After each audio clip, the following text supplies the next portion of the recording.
दोस्तों, आज के इस वीडियो में हम लोग देखने वाले हैं सिंथेसिस ऑफ द सेंटेंसेज। इसे शार्ट में हम लोग सिंथेसिस भी बोलते हैं। दो या दो से अधिक जब वाक्य होते हैं तो इन्हें आपस में जोड़ करके एक वाक्य बनाने को हम लोग सिंथेसिस कहते हैं, सिंथेसिस ऑफ द सेंटेंसेज बोलते हैं। तो इसमें क्या होगा कि जब हम लोग दो या दो से अधिक वाक्यों को जोड़ करके एक वाक्य बनाते हैं तो ये एक वाक्य आपका सिंपल सेंटेंस बन सकता है, कंपाउंड सेंटेंस बन सकता है या कॉम्प्लेक्स सेंटेंस बन सकता है, क्योंकि बनावट के आधार पर यही तीन प्रकार के वाक्य होते हैं। तो इसमें देखिए, जो ये वाक्य दिए जाते हैं, इन वाक्यों को जोड़ करके हम एक सिंपल सेंटेंस कैसे बनाते हैं, अथवा एक कंपाउंड सेंटेंस कैसे बनाते हैं, अथवा एक कॉम्प्लेक्स सेंटेंस कैसे बनाते हैं, इसे हम लोग इस वीडियो में सीखेंगे। तो दोस्तों, सबसे पहले हम लोग सीखेंगे सिंपल सेंटेंस बनाना। इस सिंपल सेंटेंस कैसे बनता है, सबसे पहले हम लोग इसी को सीखेंगे। देखिए, सबसे पहले तो हमें ये पता होना चाहिए कि सिंपल सेंटेंस जो होता है वो क्या होता है। देखिए, सिंपल सेंटेंस का मतलब कि जिस वाक्य में एक ही फाइनाइट वर्ब हो। तो अगर एक वाक्य में एक ही फाइनाइट वर्ब होती है तो वो क्या होता है, सिंपल सेंटेंस होता है। अब जब हम दो या दो से अधिक वाक्यों को आपस में जोड़ते हैं तो हर वाक्य में एक फाइनाइट वर्ब होता है। दोनों को अगर हम लोग जोड़ दें तो दो फाइनाइट वर्ब एक ही वाक्य में हो जाता है। तो ऐसे में वो सिंपल सेंटेंस तो बन नहीं सकता। तो क्या करते हैं कि एक फाइनाइट वर्ब को, चाहे इस वाक्य के या इस वाक्य के, किसी एक फाइनाइट वर्ब को नॉन फाइनाइट में चेंज कर देते हैं और तब क्या हो जाता है, एक ही फाइनाइट वर्ब बचती है और ये जो वाक्य होता है ये सिंपल सेंटेंस बन जाता है। तो ये किस प्रकार से कैसे होता है, इसे हम लोगों को सीखना है। इसको करने के लिए एक ही फाइनाइट वर्ब एक वाक्य में रह जाए और वाक्यों का अर्थ भी ना बदले और वह एक वाक्य बन जाए, इसके लिए इतने सारे रूल्स दिए गए हैं। देखिए, सबसे पहला होता है यूज ऑफ पार्टिसिपल। पार्टिसिपल का प्रयोग करके हम लोग सिंपल सेंटेंस बना सकते हैं। Use of nominative absolute, use of noun और phrase in apposition, use of infinitive, use of preposition, use of adverb और adverbial phrase, use of too और एनफ, यूज ऑफ एडजेक्टिव। ये इतने सारे रूल्स होते हैं और इनके अंतर्गत हम लोग सीखेंगे कि कैसे हम लोग सिंपल सेंटेंस बनाते हैं। तो इसमें सबसे पहला जो यूज है, यूज ऑफ पार्टिसिपल, इसका यूज करके कैसे सिंपल सेंटेंस बनाया जाता है, इसे हम लोग सबसे पहले देखते हैं। तो देखिए, यूज ऑफ पार्टिसिपल, पार्टिसिपल का जो प्रयोग होता है, इसकी कंडीशन है कि जो ये दो वाक्य आपके होंगे, दो या दो से अधिक वाक्य, इनको तभी पार्टिसिपल के द्वारा जोड़ा जा सकता है जब ये दो कंडीशन, दो शर्त को पूरा करें। पहला शर्त कि इनमें जो सब्जेक्ट होगा ये सब्जेक्ट एक होना चाहिए। अगर ये सब्जेक्ट एक हैं तो पार्टिसिपल का यूज होगा, ये पहली शर्त है। दूसरी शर्त है कि एक के बाद दूसरा काम होना चाहिए और आपस में संबंध होना चाहिए। यानी सब्जेक्ट के बाद में जो क्रिया होगी और इसकी जो क्रिया होगी, ये दोनों क्रिया आपस में जुड़ी होनी चाहिए। एक क्रिया पहले होनी चाहिए और उसके बाद दूसरी क्रिया होनी चाहिए। अगर एक के बाद दूसरी क्रिया हो रही है, चाहे तत्काल हो रही है या एक समाप्त होने के बाद दूसरी हो रही है, और इन क्रियाओं में आपस में संबंध हो, तो हम लोग पार्टिसिपल का यूज करते हैं। अब ये अगर दो शर्त पूरी होती है तो ही यूज ऑफ पार्टिसिपल प्रयोग होता है, और अगर ये प्रयोग मतलब ये शर्त पूरी नहीं हो पाती तो पार्टिसिपल का यूज करके सिंपल सेंटेंस नहीं बनता, तो किसी और नियम के द्वारा वो सिंपल सेंटेंस बनता है। अब ये दोनों शर्त क्या है, इसको इस एग्जाम्पल के द्वारा हम लोग देख लेते हैं। देखिए, ही रेज्ड हिज गन, एक वाक्य है आपका। दूसरा वाक्य है ही टूक एम। तीसरा है ही शॉट द बर्ड। अब इसमें देखिए कि यहाँ पे जो सब्जेक्ट ही है, जो इस क्रिया का सब्जेक्ट है, जो इस गन को उठाने का काम कर रहा है, वही सब्जेक्ट निशाना लगाने का काम कर रहा है और वही जो है दागने का भी काम कर रहा है। यानी सब्जेक्ट क्या है, एक है।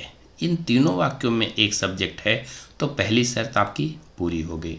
दूसरी शर्त है कि एक के बाद दूसरा काम हो और आपस में संबंध हो। देखिए, पहला काम हुआ रेज का, और रेज के बाद में दूसरा काम जो हुआ वो निशाना लगाने का हुआ, और फिर तीसरा जो काम हुआ वो दागने का हुआ। ये उठाया तभी निशाना लगाया, निशाना लगाया तभी शॉर्ट किया। तो इसमें क्या है कि क्रियाओं में आपस में संबंध है। तो इन तीनों वाक्यों को जोड़ करके पार्टिसिपल का प्रयोग करके सिंपल सेंटेंस इसका बन सकता है। तो इस तरीके से यूज ऑफ पार्टिसिपल का जो शर्त है, ये दो शर्त हमेशा ध्यान में रखना जरूरी है। अब अगर ये शर्त पूरी हो जाती है तो इसके बाद आता है कि पार्टिसिपल क्या है, इसे हम लोग जान लेते हैं। देखो, अगर पार्टिसिपल का यूज करके सिंपल सेंटेंस बनाना है तो ये जानना ज़रूरी है कि पार्टिसिपल क्या है और कितने प्रकार का है। देखिए, पार्टिसिपल आपका एक नॉन फाइनाइट वर्ब होता है, और ये जो नॉन फाइनाइट वर्ब होता है ये वर्ब के साथ साथ एडजेक्टिव का काम करता है। ये आपका 3 प्रकार का होता है: प्रेजेंट पार्टिसिपल, पास्ट पार्टिसिपल और परफेक्ट पार्टिसिपल। प्रेजेंट पार्टिसिपल जो होता है वह क्रिया में आईएनजी लगने से बनता है। जैसे मान लीजिए कोई क्रिया है सी, अगर ये क्रिया सी है तो इसमें अगर हम लोग आईएनजी जोड़ दें तो ये जो क्रिया बनेगी सीइंग, ये क्या होगा, ये आपका प्रेजेंट पार्टिसिपल होगा। अगर हम लोग इस क्रिया का थर्ड कर दें सीन, तो ये क्या है, पास्ट पार्टिसिपल है। और इसी क्रिया का यदि हैविंग के साथ में हैविंग और क्रिया का थर्ड यानी सीन कर दें हैविंग सीन, तो ये क्या है, परफेक्ट पार्टिसिपल हो जाएगा। तो पार्टिसिपल कितने हैं, 3 हैं: प्रेजेंट पार्टिसिपल, पास्ट पार्टिसिपल और परफेक्ट पार्टिसिपल। प्रेजेंट पार्टिसिपल क्रिया में आईएनजी लगाने से बनता है, और परफेक्ट पार्टिसिपल हैविंग के साथ में क्रिया का थर्ड रखने से बनता है। और पास्ट पार्टिसिपल जो है वो क्रिया का थर्ड सीधे आता है। ये पार्टिसिपल के रूल के अंतर्गत इस पास्ट पार्टिसिपल को हम लोग नहीं पढ़ेंगे, इसको हम लोग पढ़ेंगे एडजेक्टिव के अंतर्गत। अभी हम लोगों को ध्यान में रखना है कि पार्टिसिपल, प्रेजेंट पार्टिसिपल और परफेक्ट पार्टिसिपल, इन दो का प्रयोग पार्टिसिपल के रूल में किया जाता है। यानी जब हम यूज ऑफ पार्टिसिपल प्रयोग करते हैं सिंपल सेंटेंस बनाने के लिए, तो सिर्फ 2 प्रेजेंट पार्टिसिपल और परफेक्ट पार्टिसिपल का ध्यान रखना है और इसी का ही यूज करना है।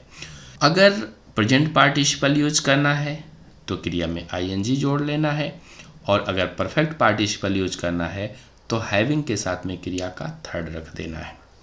अब इसके बाद में आता है कि रूल क्या है और कैसे ये यूज होता है। देखिए, rule of participle, rule of participle में सिर्फ एक ही नियम है और उस नियम का ही यूज हर जगह पे करना है। नियम क्या है कि जो 2 या 2 से अधिक वाक्य होंगे, इन दोनों वाक्यों में से जो क्रिया पहले होगी, उस पहले क्रिया को हम लोग पार्टिसिपल में बदलेंगे। अब पार्टिसिपल में बदलने के लिए 2 कंडीशन हो सकती है, 2 ही में बदलेगा, या तो आपका प्रेजेंट पार्टिसिपल और या तो आपका परफेक्ट पार्टिसिपल, क्योंकि पास्ट पार्टिसिपल का यूज इसमें नहीं करना है। पास्ट पार्टिसिपल का यूज हम लोग करेंगे एडजेक्टिव वाले रूल में। तो 2 ही में यूज करना है, प्रेजेंट पार्टिसिपल या परफेक्ट।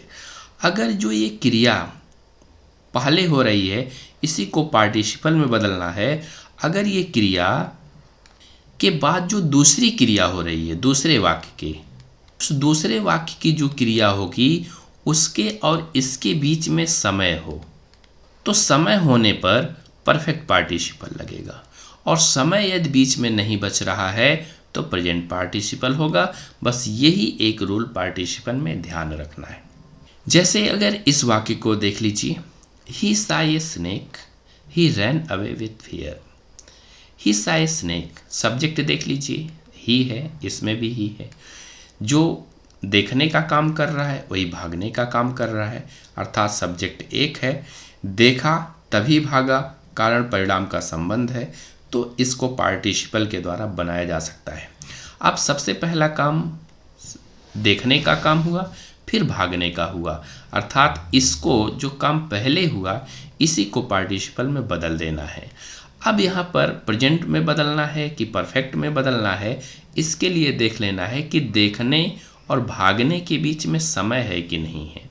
अब देखिए, अगर आप यहाँ पे हैं और यहाँ पे जा रहे हैं आगे और आपने यहाँ पे देख लिया सांप, तो जैसे ही आप सांप देखते हैं और तुरंत आप एक्टिव हो जाते हैं और भागना शुरू कर देते हैं। आप वहाँ पे रुक करके नहीं देखते अच्छा सांप है, आने दो अभी भागेंगे, ऐसा नहीं है। आप जैसे ही उसे देखोगे आप भागोगे। तो यहाँ पे देखने और भागने के बीच में समय नहीं बचता। तो अगर ये समय नहीं है तो वहाँ पे हम लोगों को प्रेजेंट पार्टिसिपल यूज करना है। अगर एक देखने का काम पूर्ण रूप से समाप्त हो जाए और फिर भागने का काम हो तो वहाँ पे परफेक्ट पार्टिसिपल लगता है। तो यहाँ देखते हुए ही भाग रहा है, यानी पहला काम पूरा समाप्त नहीं हुआ और दूसरा काम शुरू हो गया, तो वहाँ पे समय नहीं रहता और इसीलिए वहाँ पे प्रेजेंट पार्टिसिपल यूज होता है।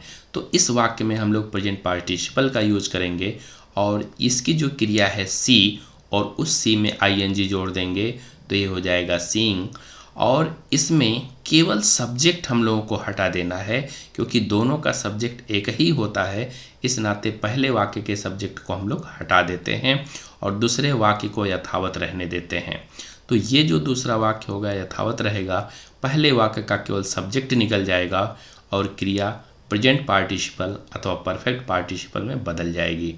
तो ये वाक्य आपका बन जाएगा सीइंग ए स्नेक, यहाँ फुल स्टॉप है, वहाँ पे कामा लग जाएगा, he ran away with fear. ये वाक्य आपका सही हो जाएगा। Seeing a snake comma he ran away with fear. तो कितना आसान है, बहुत ही आसान है, बशर्ते ये एक नियम आपके दिमाग में हमेशा होना चाहिए। दूसरे वाले वाक्य को देखते हैं। She had completed her written work, she went to market. She had completed, उसने पूरा कर लिया, हर रिटन वर्क, अपने लिखने का काम वह पूरा कर ली है। सी वेंट टू मार्केट, वह मार्केट चली गई। अब यहाँ पे देखिए कि सब्जेक्ट एक है, सी यहाँ भी है, सी यहाँ भी है, तो सब्जेक्ट एक है। सब्जेक्ट के बाद में क्रिया देख लेते हैं। यहाँ लिखने का काम कंप्लीट हो गया तो मार्केट गई, यानी एक के बाद दूसरा काम हो रहा है और ये काम कंप्लीट हो गया तभी वो दूसरा काम शुरू हो पाया। इसमें कारण परिणाम का भी संबंध है। तो अभी क्या करना है कि ये देखना है कि कौन सा काम पहले हो रहा है। पहले काम क्या हो रहा है, कंप्लीट करने का काम हो रहा है, रिटन वर्क। तो ये जब कंप्लीट करने का काम हो रहा है तो इसी को हम लोग परफेक्ट में बदलेंगे, परफेक्ट पार्टिसिपल अथवा प्रेजेंट पार्टिसिपल। तो अब देखना है कि क्रिया के बीच में है कि नहीं है। तो यहाँ पर देखिए, जब ये काम पूरा कंप्लीट हो गया, एक काम पूर्ण रूप से समाप्त हो गया और तब ये दूसरा काम जाने का शुरू हुआ, तो इसका मतलब ये है कि यहाँ पे समय है।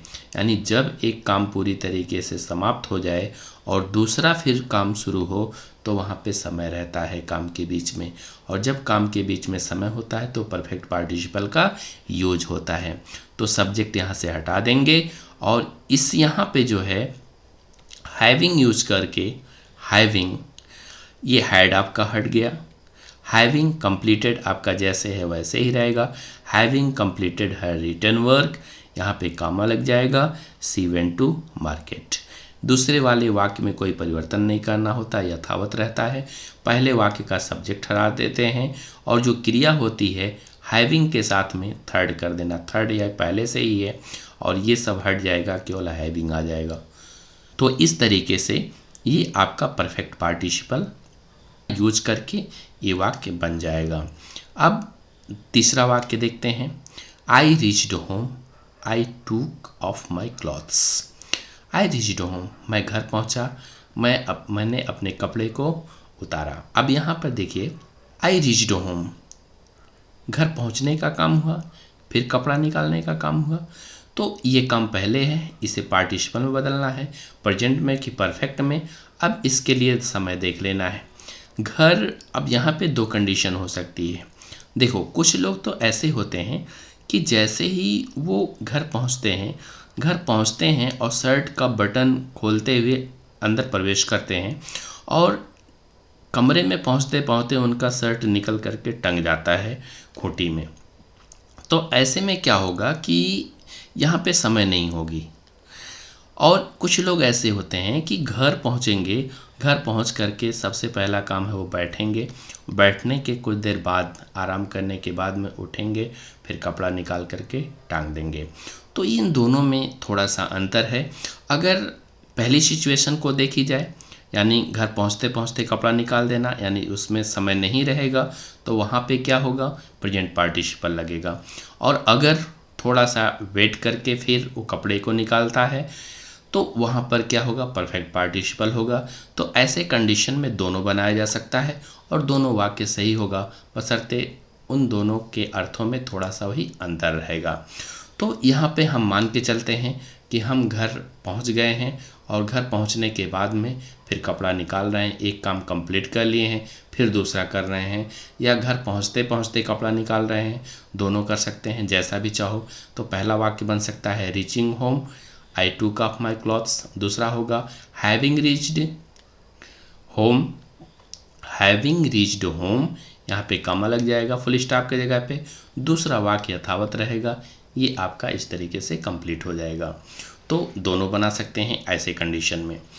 नेक्स्ट वाक्य है ही वॉज हंग्री, ही टूक his food. He was hungry, वह भूखा था, ही टूक हिज फूड, उसने अपने भोजन को लिया। अब यहाँ पर देखिए, यहाँ पर क्या होगा कि जब भी ध्यान रखिएगा, जब भी बी का रूप आए, अगर वाक्य में बी का रूप आ रहा है, दो वाक्यों में से किसी एक वाक्य में सब्जेक्ट देखेंगे मैच करेगा, क्रिया देखेंगे भूखा है तभी भोजन लिया, कारण परिणाम का संबंध है, तो पार्टिसिपल लगेगा। अब अगर बी का रूप आ रहा है तो बी का रूप ध्यान रखिएगा, इसके बाद बी के रूप के बाद यदि वर्ब थर्ड में हो, इसे छोड़ दो, इतना एक्टिव पैसिव ध्यान में रखो, एक्टिव और पैसिव। अगर एक्टिव क्रिया है तो एक्टिव क्रिया में क्या होगा, प्रेजेंट पार्टिसिपल लगता है, और पैसिव क्रिया में क्या है, परफेक्ट पार्टिसिपल लगता है। ये रूल याद रखिएगा, या ये ध्यान में रखिएगा कि बी के बाद ये थर्ड आ रहा है, बी क्रिया जब भी यूज हो उसके बाद थर्ड आ रहा है क्रिया का, तो वहाँ पर क्या होगा, ये पैसिव वॉइस हो जाएगा। और बी के बाद यदि कोई नाउन आ रहा है, प्रोनाउन आ रहा है, तो वहाँ पर क्या हो जाएगा, वो एक्टिव वॉइस होगा, वहाँ पे प्रेजेंट पार्टिसिपल लगेगा। तो अगर इस वाक्य में देखा जाए, ये बी का रूप है वॉच, और इसके बाद में ये आपका क्या है, नाउन है। अब इसके बाद में क्या है, जब ये नाउन है तो ये वॉच जो है, जो बी का रूप है, यहाँ पे बी का रूप उसके बाद नाउन, तो क्या हो गया, एक्टिव वॉइस हो गया। एक्टिव वॉइस में हम लोग प्रेजेंट पार्टिसिपल यूज करते हैं। नीचे वाले वाक्य में देखिए वॉच के बाद में क्रिया का थर्ड है, तो ये क्या है, ये पैसिव वॉइस है, और पैसिव वॉइस में हम लोग परफेक्ट पार्टिसिपल का यूज करते हैं। तो यहाँ पे क्या होगा, अब वॉच में तो आईएनजी लगेगा नहीं, क्योंकि इसका जो बेस है वो है बी से ही ये बना हुआ है, तो बी में आईएनजी जुड़ जाएगा, तो बीइंग हंग्री हो जाएगा, एक कॉमा लग गया, ही टूक हिज फूड, सब्जेक्ट निकल जाएगा, तो हो गया बीइंग हंग्री ही टूक हिज फूड, इसका हो जाएगा। और ये जो पैसिव वॉइस का है ये सब्जेक्ट निकल गया। यहाँ पर देखो, अब सब्जेक्ट निकल गया, परफेक्ट पार्टिसिपल, परफेक्ट में आपको तुरंत हैविंग लगाना है, हैविंग के साथ में क्रिया का थर्ड, तो क्रिया आपका क्या है, बी है। अब बी का थर्ड क्या होगा, बीन होगा, तो हो गया हैविंग बीन। अब ये जो पनिश्ड है ये यथावत रहेगा, पनिश्ड बाई हिज टीचर जो भी रहेगा, और फुल स्टॉप के बाद कॉमा लग करके दूसरा वाक्य यथावत रहेगा। तो इस तरीके से आप इसे बना सकते हैं। तो दोस्तों ये है यूज ऑफ पार्टिसिपल, और उम्मीद है ये वीडियो आपको पसंद आया होगा। अगर पसंद आया है तो लाइक करें, कमेंट करें, शेयर करें। Thank you.